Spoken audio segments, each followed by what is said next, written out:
Welcome in. This is The Herd. Doug Gottlieb in for Colin Kaepernick. The beautiful and talented Holly Saunders alongside. Welcome in. What's that Colin always says? Wherever you may be listening, however you may be ingesting this show, welcome in. Fox Sports 1, Fox Sports Radio, the iHeartRadio app. Jim Jackson, who is older than me and looks prohibitively younger than me. Simply not fair. My good friend and from another place who's joined us here, Mark Schlereth will join us. We'll talk about the Redskins I want to get to. And, of course, Eric Davis, who played in Carolina, and the Carolina Panthers made news yesterday by firing their general manager 8 days before training camp began. We'll get into all of that. We got some LeBron for you. We got some Lonzo Ball, who was the MVP of Summer League, and he didn't play in the championship game. Why I'm more than okay with that. But let's begin with the story of yesterday. Yesterday's story in the National Football League was it was deadline day. And usually deadlines bring deals, right? Deadlines bring deals. It's no different than when you have a deadline to pay a speeding ticket or a parking ticket. You know, you have if you pay in the first 15 days, it's $50 for a parking ticket. If you wait until after those 15 days, it gets prohibitively more expensive. I don't know anybody who pays a bill outside maybe of my wife the first day she gets it, right? You wait till day 14 when it's due on day 15, and that's the day you pay it. Same is true in contracts, especially in professional sports. Usually, deadlines bring deals, but we didn't get one with Le'Veon Bell. Or at least a new deal. We didn't get one with Kirk Cousins. Kirk Cousins, quarterback of the Washington Redskins. Kirk Cousins, who, of course, led the Washington Redskins to the playoffs 2 years ago. Last year, threw for nearly 5,000 yards with the Skins. The former fourth-round draft pick, who was drafted the same year as RG3, usurped RG3 as the starting quarterback and played on the franchise tag last year, will play on the franchise tag this year. Now, the Washington Redskins did something which I frankly don't recall anyone else doing, which is they released a statement that took us through, from their perspective, the state of or lack of negotiations between the Redskins and Kirk Cousins and his agent. They said, look, here's what happened right after the draft. We offered him the second biggest guarantee in the history of the sport. It was $53 million guaranteed. He not only chose to turn it down, but there was never any counter offer. It was simply, we made the offer, and Kirk has decided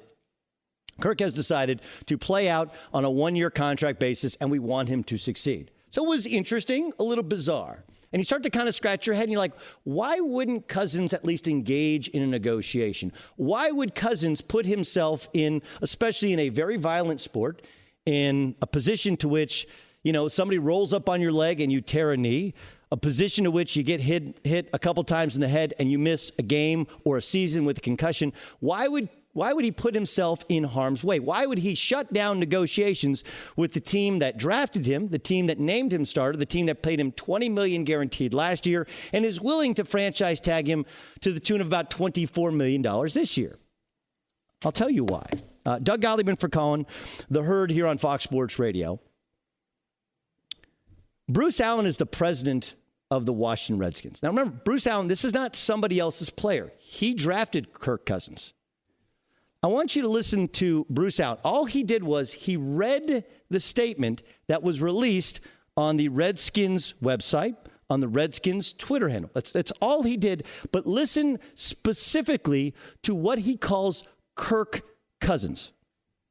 After discussions with Kirk this weekend, face-to-face, I wanted to clarify our negotiations for this year.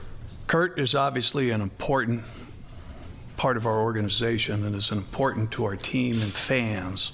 Our goal was to sign Kirk to a long-term contract with a final objective of having him end his career with the Redskins.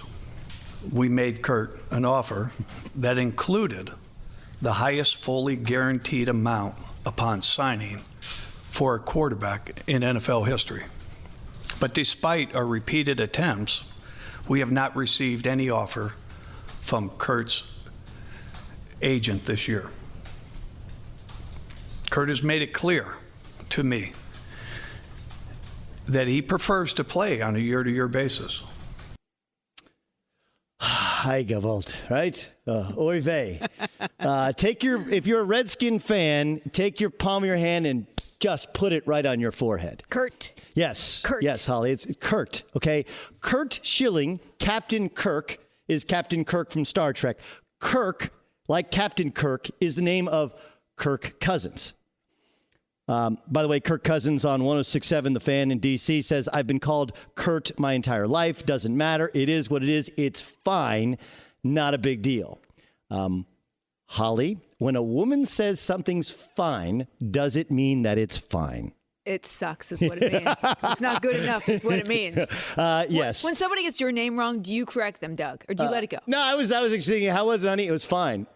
Well, that's not really, when somebody correct, absolutely, well, I'm more, for whatever reason, Gottlieb, which means in German, loved by God. Right, do you correct them, though, or do you let it go? No, but I'll give you a personal example here in 1 second. First, let's just be honest, that when you're Kirk Cousins, right, you probably have a little bit of insecurity over the fact that you were their second choice at quarterback and that the guy who championed you, Kyle Shanahan, is now running a different team, and you've never really felt the love for them. And then you walk into a meeting with the president and he continues to call you the wrong name. And like, look, if you actually look at the details of the deal, it wasn't that big of a payday. I mean, it is for me and you. It is for the real world. But the fact is that if he doesn't sign anything, he's getting $24 million guaranteed, and he can be a free agent and get more. He can get more than that on the open market next year. But the bigger point is that there are things that people can say that you absolutely shut down in negotiate. You stop listening. Like I've stopped listening to you. You have no investment in me as a person.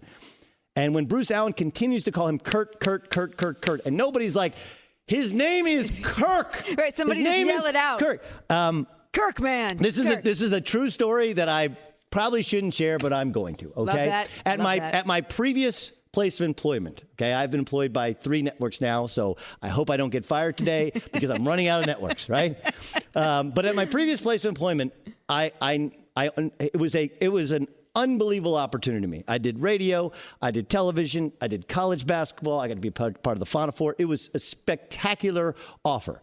But one of the people that was hiring me in a meeting with all of his colleagues and my agent at the time, twice in the meeting, he called me Dan. No. He called me Dan. No. Now, I am a lot of things. I am not I don't even look like a Dan. I don't know what a Dan looks like, but I'm not a Dan. David, I might have been able to get away with. A Dan, I could not. And I struggled to get over it, to even agree to the deal. And then for the life of the time I was there, anytime I felt like they don't know who I was, like my previous place, I was there 5 years. No one ever wished me happy birthday. Few people knew about anything other than my wife and kids because of maybe IG or because of Twitter or something. There was no kind of level of investment in me as a person. And as much as I understand it's business, it's not personal. Everybody says that, but the truth is that you want to feel like somebody's invested in who you are, at least enough to know your name. Dan Gottlieb. Yes, Dan Gottlieb here on the Colin Cowherd radio show. I was trying to think of different names that people have called Colin in the world. But the point is that I kind of understand where Kirk Cousins is coming from. Completely. Like, it's like, there it is. If you wanted any, like, how could you turn down $53 million, 74 guaranteed with injury? How could you turn that down, Kirk? Like, you weren't making boob kiss on your rookie deal. You're like, they don't even know my name. Right. He said the wrong name like 5 times. Like, my name is not. And then he says in an interview, it's fine. Fine is not fine. Fine is never fine. Fine, as you said, Holly. Fine is never fine. Fine sucks. Fine means sucks. Yeah. There's no. So, look, and I think there's a certain element here of the Washington Redskins to the guy who drives around the parking lot looking for the perfect spot. Like, you know, like you pull into a parking structure and it's fairly packed and you see one and it's like 100 yards or so from where you need to go, from the elevator to the escalator. And you're like, I could drive around and get a better spot. But in the time it takes to drive around and get a better spot, or you follow somebody, you know, they come through and you like start following them. It's kind of a creepy thing to do where you're trailing them. Are you leaving now? Can I follow you? Right. And then they get in their Yeah. car and they take forever and they got to buckle their seatbelt. And then people are beeping behind you and you're waiting for the reverse lights to be on. Anyway, you end up getting that spot in the time in which it took for you to get to that perfect parking spot. If you even get to that, you could have been in the store shopping and probably back out on your way, right? If I were on a date and a guy drove around for a parking spot, I'd get out and leave. That's how much it bothers me. But if you Just look walk at the extra 30 yards, man. If you look at the Washington Redskins, they have been forever driving around the parking lot looking for the perfect thing. And they thought they had it with RG3, but they didn't. You had Jason Campbell before there. You go back, you had Heath Schuler. They have had a litany of quarterbacks. Since Joe Theismann broke his leg, they've been searching for the perfect parking spot. Kirk Cousins is not a top 10 quarterback. He's not. Like, you heard Skip and Shannon arguing about the greatest quarterback of all time. Like, he's not even in the discussion. Forget yards. They had no running game last year. He had a big year, but he had a big year because they had the ball more. They were trailing more. They weren't as good a team, and the stats become skewed for him. On the other hand, he's like, 12 to 18 in starting quarterbacks. He's fine. Like, if you're the Washington Redskins, sign him, get it done, worry about the rest of the team. Instead, they continue to drive around. Meanwhile, they're treating a fourth-round draft pick like a fourth-round draft pick. Hey, Kurt, we offered you this really good deal. Kurt, would you sign it? And he's sitting there going, you don't even know my first name, and you want to say that you made the second largest guarantee offer in the history of the National Football League, and you don't know my name is Kirk, not Kurt. So if you had any questions as to why Kirk Cousins did not sign a long-term deal to be a Washington Redskin quarterback in perpetuity, all you have to do is listen to that sound by Bruce Allen, the man who drafted him, the president of the Washington Redskins. Continue, and it's written on the paper in front of him, by the way. He's reading a statement that says Kirk Cousins, and he's glossing all over it. Listen to it one more time. After discussions with Kirk this weekend, face-to-face, I wanted to clarify our negotiations for this year. Kurt is obviously an important part of our organization and is important to our team and fans. Our goal was to sign Kirk to a long-term contract with a final objective of having him end his career with the Redskins. We made Kirk an offer that included the highest fully guaranteed amount upon signing for a quarterback in NFL history. But despite our repeated attempts, we have not received any offer from Kurt's agent this year. Kurt has made it clear to me that he prefers to play on a year-to-year basis. Six times. Six times I counted there. Six times. With Holly Saunders, I'm Doug Gottlieb. This is The Herd on Fox Sports 1, Fox Sports Radio, and the iHeart app. I love Perky Jerky. What makes it so great are all the unique flavors. They have a new variety pack, Home Run. A lot of options. Listen, life gets boring fast. Try a different flavor. Every game, special offer, 40% off all multi-packs. The best tasting jerky on earth, guaranteed. Doug Gottlieb in for Colin, The Herd. We're definitely humble on Fox Sports 1. Everything, especially when Colin hosts the show. When I think of Colin Cowherd, I think humble, right? You got to know the music to understand, and you got to... If you watch Colin, I got it. Holly Saunders alongside. You're watching or listening to The Herd on Fox Sports Radio, Fox Sports 1, the iHeart app as well. We'll talk some Lonzo Ball, who's the MVP of the NBA Summer League, even though he did not actually play in the finals, with Jim Jackson, who will join us upcoming in about the ageless Jim Jackson joins us in about 10 minutes. Dude smokes cigars. He's like 50 years old, and he looks like more than $1 million. It's man crush. I do. Man crush, I honestly do. You do a little bit. Jim Jackson was better at basketball than me. He's better looking than me, and he ages better than me. Outside of that, things are going better. You're a nice man. For me, yes.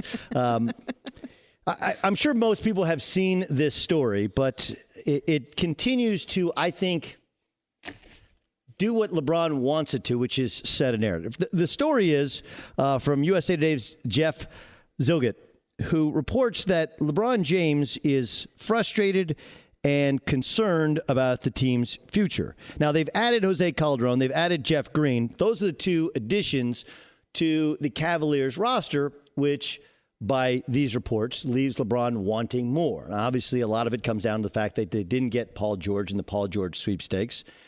Chris Broussard from Fox Sports, who joins Colin, is on the Undisputed. You hear him on Fox Sports Radio, told me yesterday, hey, look, they wanted to make that deal, move Kevin Love for Paul George, but the Indiana Pacers general manager, Kevin Pritchard, went ghost on them, wouldn't make the deal. So sometimes you want to do a deal, and sometimes you feel like there's a fair trade, but the other team doesn't feel that way. But it's interesting to me, or it's fascinating to me, on what LeBron's doing here. And I think that one of the things I think Skip Bayless does a really good job of is, at least on many levels, holding LeBron James accountable, not just for his play, but for his words. If you want to be considered the greatest player of all time, there's a lot that comes with that. And it's interesting because with LeBron fans, they want to admit the good, but they don't want to admit the not so good. They'll tell you about the wins in the finals. They'll tell you about getting a team, when his first Cleveland team that went to the finals, what a miraculous achievement that was.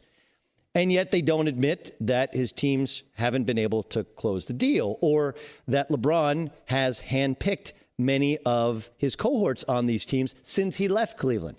In Miami, where they won 2 of 4 championships. In Cleveland, where they've won 1 of 3 championships. Let's not just mention the finals. Let's mention the fact that he hasn't closed the deal. And I think there's a lack of any sort of accountability with LeBron. I will admit, he's the second best basketball player in terms of all-around game that I've seen in my lifetime. On the other hand, LeBron James is clearly painting a picture of what life is like in Cleveland. And he's setting the narrative as such to which, if in fact, or when he leaves at the end of next season, he can throw his hands up in the air and say, look, I did everything I could, but management did not put the pieces around me to compete. Keep in mind that this year, the Cleveland Cavaliers will be in the luxury tax to the tune of $24 million. Remember, that's $24 million they're paying for nothing. That's in addition to all of their salaries. So they have gone above and beyond. Last year, again, and I know that they do some creative math with NBA teams. Last year, when they won the championship, it's reported the Cavs lost $40 million because of the luxury tax and because of salaries that they didn't actually make up. Now, people will tell you that that's bubkiss, that NBA teams make it up on the value of the team. And that's true in Cleveland as long as LeBron's on the team. So the team is incredibly valuable with LeBron James, but in order to have LeBron James on the team, you have to lose money. And then the second LeBron James leaves, the value of the NBA franchise completely collapses, even though you can keep your books in order. It's kind of a catch-22. But if you don't believe that LeBron lacks any sort of personal accountability for wins and losses, just listen to what he said. Remember, this is during the NBA Finals, when they were struggling early in the series, and people wanted to give him the easy off-ramp and say, like, look, LeBron, are you tired? Here was his response. Are we tired? I don't know. People's No, that people. to me when, No. that's the question I've been answering Nah, I on feel radio great. shows. I'm averaging a triple-double in the finals. I'm pretty good, I would think. Yeah, that's the, instead of doing the it's not you, it's me, he's doing the it's not me, it's all of them. I'm great. I average a triple-double. This ain't a me problem. This is a them problem. Here was LeBron after the Cavs were eliminated by the Warriors as to what the front office needs to do. I'm not the GM of the team, and I'm not in the front office, but I know our front office is going to continue to try to put our ball club, put our franchise in position where we compete for a championship year in and year out. He's not the general manager, okay? But LeBron James' agent represents Tristan Thompson, who's making $17 million next year. J.R. Smith, who, remember, at the end of last year was an unrestricted free agent, and LeBron pushed the Cavs to sign him, and David Griffin signed him to a deal that'll paid him 13 and change this year, 14 and change next year, 15 and change the year after that. Like, he's not the general manager, but he has pushed the general manager and the owner to spend on his guys, on his team, and they have responded in kind, and that's why they're in luxury tax hell. And people, if you want to make the Kevin Love trade, we got you over a barrel because we know you need to add assets because your best asset is screaming for you to do so. Like, look, I'm not saying that all the front office problems, that Dan Gilbert wanting to step in and fire David Griffin, that's all on LeBron James. But this idea that none of this is his doing is simply a lie. And it's LeBron James smartly creating this narrative of, I have given and done for Cleveland all I can do. And when I leave at the end of next year, it's not me, it's all of them. Because that's how LeBron James rolls. It's not me, it's all of them. And that, frankly, isn't what the greatest player on earth is supposed to do. On some level, great leadership is about pointing in even when it's not your fault. I mean, that's what every great coach will tell you. They'll tell you if their best player is accountable, if their best player accepts the failures of others, even if the best coaches will come out afterwards and say, that was on me. Even if it wasn't. You know, I made a mistake. I shouldn't have substituted there. I shouldn't have. You know that the player screwed up. The player knows that the player screwed up. But when you take away some of that onus from the player, you end up helping him battle back from it or her battle back from it. And LeBron James putting so much of the blame on everybody else when his agent, his pushing has caused their salaries to be bloated, to me is not befitting of somebody who we consider one of the greats of all time, especially somebody who, like, look, if he really understood how respected he is in the NBA, couldn't he have gone to J.R. Smith and say, J.R., we got you off the scrap heap in New York. Nobody wanted you in the league. I remember J.R. Smith was out of the league before New York. He was in China. He wasn't making much money. He comes back. He was failing in New York because he went out every night. And he comes to Cleveland, and they resuscitate his career, to which he's kind of a star role player. And last year, he played a big part, 2 years ago, a big part of them winning a championship. You mean to tell me LeBron James couldn't have gone to him and said, look, you're always going to be good for me. You'll always have a job with me. Here's what I need you to do. I need you to take less money. But instead, he pushed for he's worth every penny. They end up spending too much on J.R. Smith. That's not good leadership. Okay? Same thing with Tristan Thompson. Tristan Thompson got his deal after he played well when they lost in 6 games in the NBA Finals. You mean to tell me that LeBron James, who's represented by Rich Paul, who's the best friend of LeBron, you mean to tell me that he couldn't have sat in a room and said, listen, Tristan, before I got here, you were a flop as an NBA player, okay? You were overdrafted, you were unskilled, and you've become a star role player. I need you to make a couple $1 million less. Even LeBron James, who is worth every penny that he has paid, that he has been paid, took every penny that he was owed. And then you look to this offseason. Remember when Steph Curry signed his new contract? He was the one who came out and said, hey, Steph Curry is worth twice as much as that. Why do we have this deal? Why do we have a salary cap? Do you know who is on the executive committee for the NBA PA? LeBron James is a vice president of the NBA PA. LeBron James agreed to the deal. There's no more powerful voice in the sport, maybe in the history of the sport, than LeBron James. And he could have said, listen, we had a deep discussion about it. Remember, we have our rank and file members who are worried about the bottom end of the salaries and at the top end of the salaries, and this is the best deal we could come up with. But that's not what LeBron said. LeBron simply went on to Twitter on a Twitter rant about how the salary cap is unfair. That's a salary cap that he not only agreed to, but he was part of the negotiation process with, and he's the most powerful member of the NBA PA. This is who LeBron James is. He is an incredible basketball player, but he has never been held to any sort of level of accountability, nor does he hold it to himself. Just listen to and read on Twitter the words in which he uses and how he consistently puts the blame elsewhere and never just says, that's on me. I should have been stronger in the negotiations with the NBA PA. I should have done a better job of helping our salary cap, helping our front office. I should have been texting these players and tried to recruit. The way that Draymond Green was recruiting Kevin Durant the year before, that's what you're supposed to do for your team. Blaming the front office, blaming the owners for the salary cap, that's not the stuff of champions. This is the Herd Podcast. I just spent almost a month in Israel, which is a great place to visit. It is warm, sunny, and of course, it's the center for the three major religions in our country. Or in any country, really, right? Very spiritual place. But as much as their cell phone technology is really advanced, they're still kind of in the 90s, right? people still go to malls and they still smoke cigarettes. So I'm wondering, they're kind of caught between eras.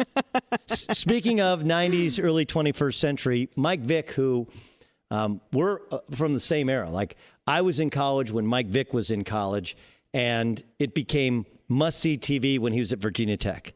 It just was. Like, when Virginia Tech got the national championship game against Florida State was better, but Virginia Tech still had Mike Vick, and it still gave them a chance. And then, of course, he was the face of the NFL, not just the face of the Atlanta Falcons. Like, I don't necessarily have to go into the details of how impactful Mike Vick was culturally in the NFL, but there's a really good parallel between him and Allen Iverson in terms of they're from the same part of the country.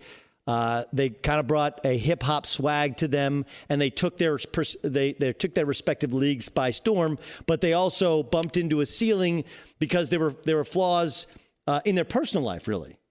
And I think it's one of the things that led to AI being out of the NBA before his mid-30s. And obviously, we know what happened to Mike Vick, serving time in jail for being the kingpin to a dogfighting ring. But of course, Mike Vick he has gone. I mean, think about his path.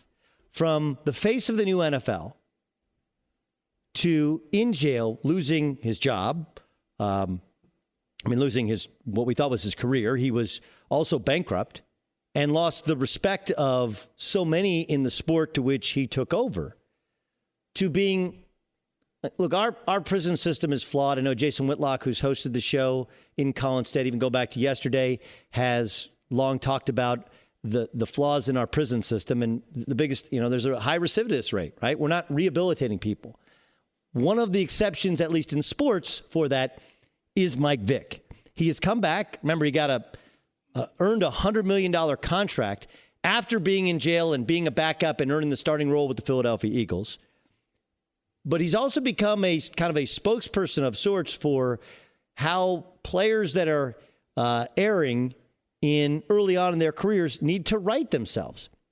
He was on 3 shows on Fox Sports 1 yesterday. He was on The Undisputed with Skip, Shannon, and Joy. He was on this show with Jason Whitlock and you, Holly. And he was also on Speak for Yourself. I thought Speak for Yourself was a great forum for discussion because you had Jason Whitlock hosting. You had Mark Schlereth, who's won 3 Super Bowls. He'll join us upcoming in a little bit. A new Fox Sports 1 NFL analyst. And you had Eric Davis, who, of course, also won a Super Bowl, also been a part of the NFL culture. I want you to take a listen to what Mike Vick said. Kind of surprised, I think, a lot of people on Colin Kaepernick, why he's not in the league, what he needs to do to get back in the league, and the advice that a guy who's been through, obviously, there's differences in path, differences in flaws, but there's similarities in terms of getting back in the league and changing the perception of who you are and what you are. Take a listen to Mike Vick yesterday on Speak for Yourself. The first thing we got to get Colin to do is cut his hair. Listen, I'm not up here to try to be politically correct, but, even if he puts cornrows in it, I don't think he should represent himself, in that way in terms of, just the hairstyle. Just go clean cut. Why not? You're already dealing with a lot of controversy surrounding this issue. That's a fascinating thing to hear you say, Mike. That he needs to do is, just try to be presentable. I mean, look, so all the social media stuff that he's doing, look, we get it, we understand it. It's time for, Colin to step up in a different way. And, I think primarily the reason why he's not signed to a team right now is because of the last 2 seasons and not being as productive. Listen, it's not the Colin Kaepernick that we've known, since he entered the National Football League. And I'm just going off my personal experiences, but listen, I love the guy to death, but I want him to also succeed on and off the field, and this has to be a start for him. I get where you're going about the look. One of the most militant looks to corporate America is a black man with cornrows and a goatee. Yeah. So I know what you mean right there, but I don't think it's going to make a difference. We got Michael Vick here, who had to struggle getting back into the NFL. You had an image problem. Yeah. And you were a guy that wore cornrows, wore the gold chains, played the whole hip-hop image. Had an afro at times, even during the tough times. It was something that people would whisper in my ear. This is the way you're being perceived. But that wasn't me as a person. I understand Colin, he's a great kid. Yeah, he is. He is a great kid. And the reason he's not playing, it has nothing to do with the national anthem, I think, is more solely on this play. But, yeah, I mean, everything takes precedent, in terms of image, perception.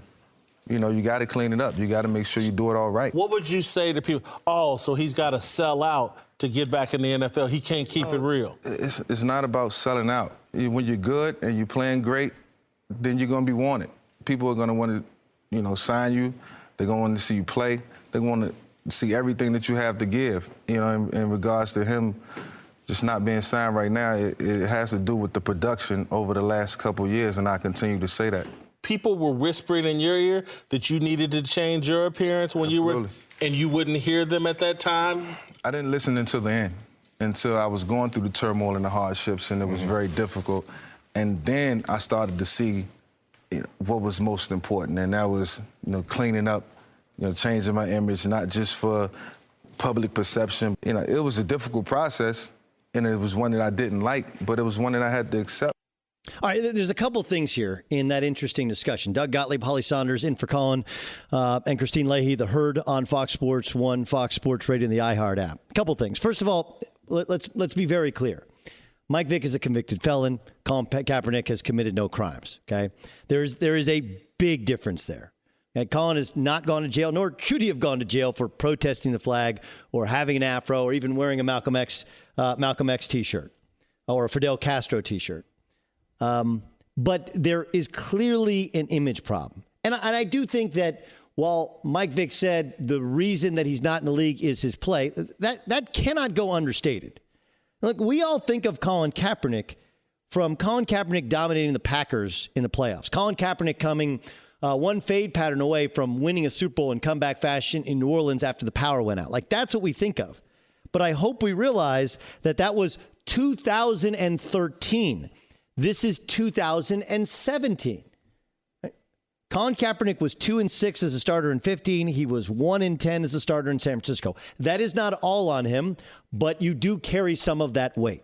He also plays a unique style to which, unless you're a franchise quarterback, and to this point he is not, no one is willing to change their offense so that you fit. And he doesn't fit many traditional West Coast style offenses. He's had shoulder surgery. He's had knee surgery since 2013. He doesn't run as fast. He doesn't throw as hard. He doesn't have the same confidence, and the league, in many ways, has figured him out. So it cannot go understated that Mike Vick and many others are correct. His play is the biggest determinant of the fact that he has not received an offer to be a starting quarterback to this point in the NFL. On the other hand, Mike is contradicting himself a little bit, saying he's got to clean up his image. But I think what he's painting the picture of is, and Jason asked a great question. That's a hard question. Is this selling out, right? Do you sell out? Do you cut your hair? And remember, he's already kind of sold out if you want to get to it. When he first opted out of his contract, okay? Colin Kaepernick opted out of his contract. He may have been released anyway, but he opted out of his contract. When he first opted out of his contract, what we were told, I believe Adam Schefter reported, was he would stand for the national anthem. In other words, the protest means everything to him, but not that much. He understood that there was a perception problem. And I do think the perception problem is what's keeping him from being a backup. There's also many people in the NFL have told me he won't actually say what he wants, how much money he wants. He wants to be a starter, is all we've heard. And everybody already has their starting quarterback or is not willing to put the equity in Colin Kaepernick when we don't know how invested he is in the game, how invested he is in the team, and how invested he is in football as opposed to the social aspect of football and to civil rights changes. But there's a little bit of a contradiction there. But I think, like, just look at Mike Vick. He was a felon. Then he became an MVP candidate. Do we all realize that Mike Tyson is a convicted rapist? Like, Mike Tyson went to jail for rape. Okay? Mike Tyson came back and wasn't just, look, he was really a failure when he came back in boxing afterwards. But Mike Tyson now, 20 years later, there's a cartoon after Mike Tyson's image. He's been in movies. He's had a Broadway show. Like, this is a long, long life. And that's really what Mike Vick is saying. Like, you lost your starting job. You lost your job. And some of it was over your play, some of it was over your perception, some of it was over how corporate America views your protest or your inability to fit in. Remember, there was problems with Colin Kaepernick before the protest. You go back to when Jim Harbaugh was the coach, and he was walking around the facility with headphones on. He wasn't a leader. He wasn't vocal. Other players in the team didn't like him. These were all issues well before there was Jim Tomsula, and then he played for Chip Kelly. Like, these were issues in the past that when you're not playing well, as Mike Vick said, when you're not playing well, they become bigger issues. When you're a starter and a star, you can get away with. You know what it reminds me of? Holly, this might be, you're younger than me. You might not remember. Bull Durham, one of the great sports movies of all time. I absolutely remember. Okay, so this is Kevin Costner talking to Nuke LaLoosh about things you can get away with when you're a 20-game winner as opposed to when you're in the minor leagues. Your shower shoes have fungus on them. You'll never make it to the bigs with fungus on your shower shoes. Think classy, you'll be classy. If you win 20 in the show, you can let the fungus grow back on your shower shoes and the press will think you're colorful. Until you win 20 in the show, however, means you're a slob. Right. So until you get back to being a starting quarterback, until you get back to spinning on Sundays and getting to playoff games, you're viewed by some as somebody who's militant, by some that don't love football, some that's not willing to understand that being in the NFL is a corporate job. Okay, don't kid yourself. It is not 11 guys and 53 guys playing against other 50. We make it out to this machismo. It is a corporate job because corporations sponsor TV networks, sponsor the teams. That's where the money comes from. They buy the boxes. They control things. And when you're a backup quarterback, if you're you're a rebel rouser, if you're seen as somebody who doesn't want to fit in and wants to do his own thing and refuses to buy into the idea of changing your perception, you're forever doomed to continue to repeat the failures of your past. Like Mike Vick gave him some great data, some incredible insight from a guy who has lived it and survived it to become maybe the spokesman for players that have lost their way. And I think the question now is, will Colin Kaepernick listen? Will it be as simple as changing your hairstyle, buying into the culture of being a backup in the NFL, getting ready, earning that starting spot back, and then maybe then he can speak out more and become more part of the culture of changing so many of the things happening socially in the United States. Catch the Herd from noon to 3 Eastern on iHeartRadio and FS1. Let's welcome in Eric Davis. He's a two-time Pro Bowler, a Super Bowl champion. And I always point out he's got incredible hair. He's got incredible hair. That's all I got. He does. Good morning. It's the only hair I have, man. Well, at least you have all your hair. What my mama gave me. Okay, so you mentioned that black man with an afro and a gold chain is the most militant look for corporate. I didn't go gold chain, but did you? Yes, I thought you. Maybe that cornrows. I said cornrows and a cornrows. goatee. It invokes images of fear, I think, in corporate America. Yeah, I would. So I know what he was saying right there. But as you see, my next comment was I disagree with you. It has nothing to do with Colin Kaepernick not being in the NFL. Nor do I believe that him cutting his hair is going to change that. What team doesn't have a guy with an afro? What team doesn't have a guy with cornrows? What team doesn't have a guy with dreads on him right now? What quarterback has dreads, afro? First of all, how many black quarterbacks are there? Not very when many. RG3 was in the league, he had his hair braided, so it was there. It's a cultural thing. Aaron Rodgers doesn't braid his hair. Brady's never going to braid their hair. So, number one, when you say how many quarterbacks have that, it's a limited number of black quarterbacks in the league. It's an impossibility. I think what Mike is saying, though, is at some point you have to surrender yourself to the idea that this is a corporate job. This is not as much just a football job where we throw on a helmet as much as, and especially considering how he put himself out there last year with the protests. Like, I agree that Colin Kaepernick is not the player that some perceive him to be, because this is not 2013 Colin Kaepernick. This is 2017, and he has to find that unique system. This is not the only reason, but it's got to be, Eric, at least part of the reason that he's not on a roster. I'm not saying his hair? Just the image of who he is and what he's trying to... The image of who he is based on the kneeling, period. Cap hasn't changed one bit. Cap still has the same, his tats are still the same Bible verses and sayings and things like that, inspirational things that they always were. But for some reason, he's viewed as this militant person because of his stance. That's what I've said from day one. The owners have the right to say, we don't want you on our team.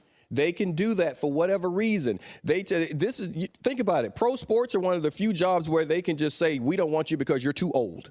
Okay, you can't do that in a lot of professions. We don't want you. We don't want you because you're overweight. Right. You can't do that in a lot of professions. We don't want you because you're to this or to that. You can do that in the NFL. So the owners have the right to say, we don't want you in the league for whatever reason they choose to. It's always happened.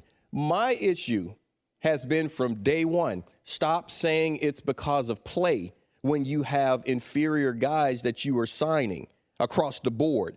And don't try to sugarcoat it with he has to play in a particular system. Well, guess what? There are some guys out there that have shown that they can't play in any system. Mm-hmm. Any system, period. For 32 teams, but they get jobs. So you're actually agreeing. I think you're actually agreeing with Mike Vick more than you think you're agreeing with Mike. No. Okay, well, because here's what I'm hearing. See, I think Mike contradicted himself a little bit in that he said he thinks it's only because of his play, but he needs to cut his hair. Because I think what he's saying with hair is he's already actually came out, he more leaked it out through, I think, Adam Schefter, that he wasn't going to kneel this year. Like he already has identified this is part of the problem.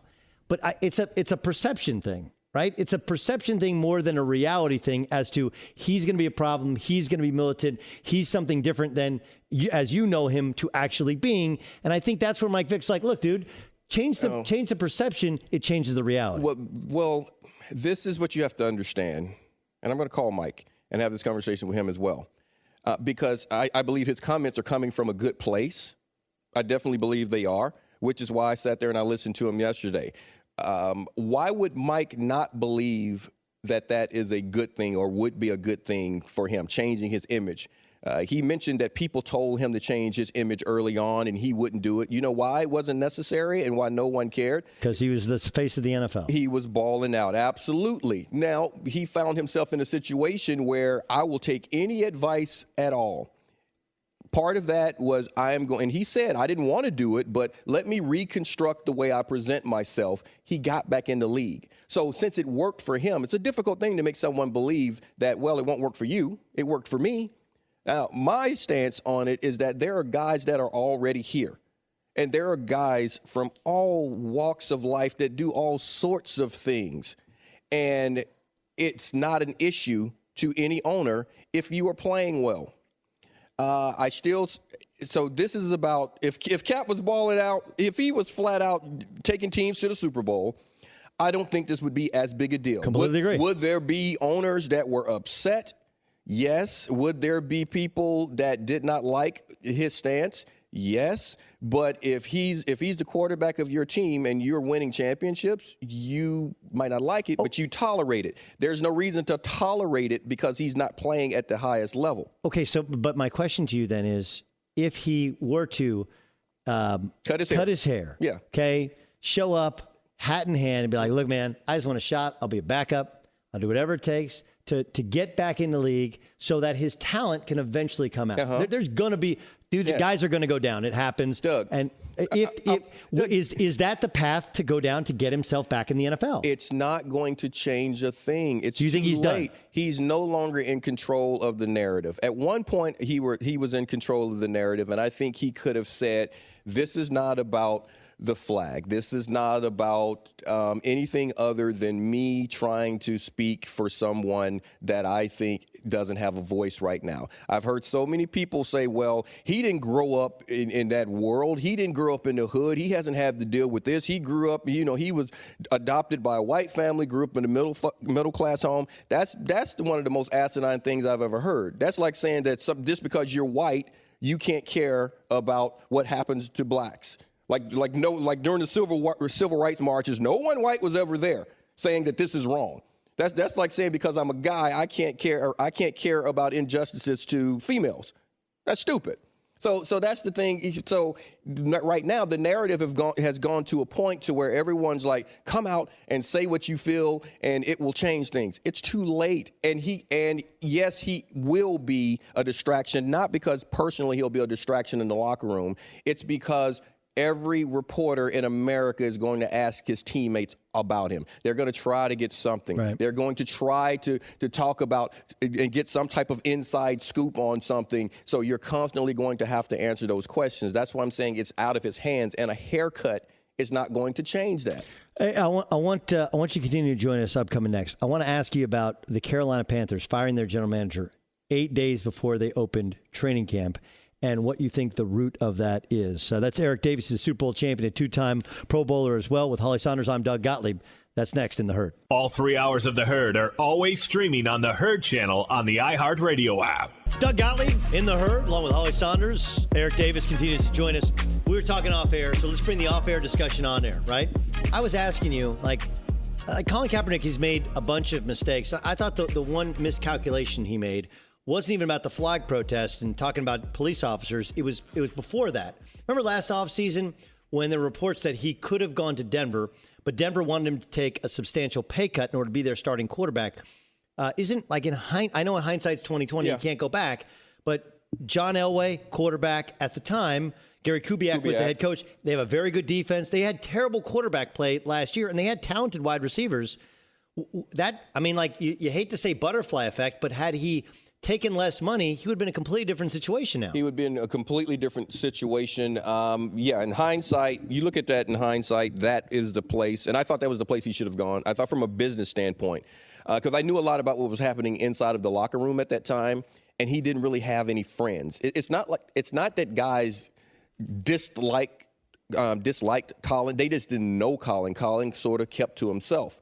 So he didn't have that clique in the locker room. He didn't have those guys. And I thought it would be a good move for him to move on, because I never thought he'd be the franchise guy there ever again, and he missed his window. All right, well, I know we're tight on time, and I hate doing this to you in short order. J.J. Redick will join us tomorrow. So, too, will Michael Rappaport. Eric Davis, you'll see him on Speak for Yourself. I'll be on it as well. Holly Saunders back tomorrow. Dave Gettleman fired 8 days before training camp.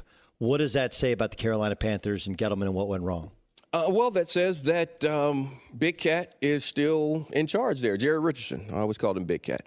But he has a certain way he wants things run. I was listening to you earlier saying that the owner is too close to the players in some aspects of it.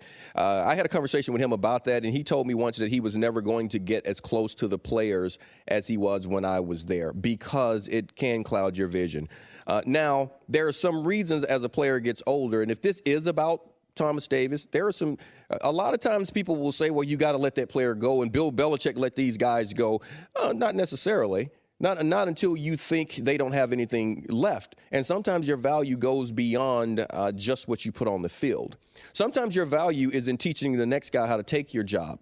Sometimes your value is in letting guys understand what it means to not just be an NFL player, to not try to be a Pro Bowler, but what the colors mean. I was taught not what it meant to be a good football player, but what it meant to be a Niner. That was it. When I went to the Panthers, that's what I went there with. It was now my turn to teach an organization and teach people, this is what it means to wear these colors. If you believe Thomas Davis is one of those guys, then, it could be an issue. So when I see you see the movement, you see the president go, you see the GM go, obviously there are some disagreements up top. But at the end of the day, Big Cat's not going anywhere. It's really interesting stuff. Ray Lewis, obviously, his last year, he wasn't a particularly productive player, but yet he could still lead. Remember, he got hurt and he came back, but he wasn't even good in the Super Bowl. They wouldn't have won that Super Bowl. There are two guys on that team. I don't care what anyone else says about that. If they did not have Anquan Bolden and if they did not have Ray Lewis, they would not have won that Super Bowl. I was announcing for the Niners. I'm still mad at both of those guys because they took my ring.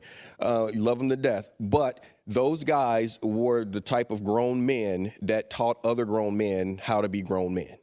And, of course, your mom taught you to sit up straight. She might be watching. I'm glad she did. Great posture. Why you got to tell my business? And I got to credit her. If she gave you that great hair, then Mama knows. Great stuff. We'll see you on Speak for Yourself. Holly, you're back tomorrow, right? I'm back. Yep, right here with you. Make sure you're back tomorrow. I'll make sure that I'm Natalie attired so you can't make fun of me for a second consecutive day.